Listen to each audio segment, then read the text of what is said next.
अशी तलवार आहे ना, अशी काय म्हणतात, अख्ख्या शरीरावरती लाल बुंद शरीर केलं होतं महाराजांचं. सगळ्या ठिकाणी घाव केले होते. महाराजांचे नाक कापलं होतं, महाराजांची कान कापले होते, महाराजांच्या डोळ्यात तप्त साळ्या घातल्या होत्या. नुसत्या साळ्या नाही घातल्या, तप्त साळ्या बोललो. लाल बुंद तप्त साळ्या महाराजांच्या डोळ्यात घातल्या. महाराजांची जीभ आहे ना जबड्यातून निघत नव्हती. महाराजांची जीभ पकडीत धरली, जबडा उघडला, पकडीत धरली आणि महाराजांची जीभ कापली. महाराजांचे हात तोडलेत, गुडघे तोडलेत, पाय तोडलेत, बोट एक एक रोज काढले जाते. महाराजांच्या शरीरावरती आहे ना, कुणाच्या अंगावर तेल सांडले का कधी? सांडले का? थोडे तर माहिती ना.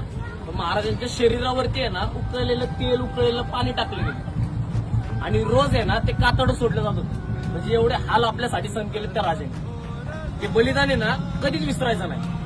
ज्यावेळेस आता लक्षात ठेवायचं. पुन्हा आता एवढं, आता तुम्ही इथे येत आहे तर आता असतं कसं तुम्ही, तर ते सांगतीलच तुम्हाला त्यावेळेस बलिदान मास आलाय. बलिदान मासलाय ना, ह्याच्यापेक्षा तुमच्या घरातले जेवढे बारकी बोरं असतील ना तेवढी सगळी घेऊन यायची. जेवढी तुमचे मित्र असतील, जेवढी भागात मित्र असतील, बारकी बोरं घेऊन या, जेवढी घेऊन येतात. कारण की लहानपणीपासून संभाजी महाराज प्रत्येकाला समजले पाहिजे. समजलं का?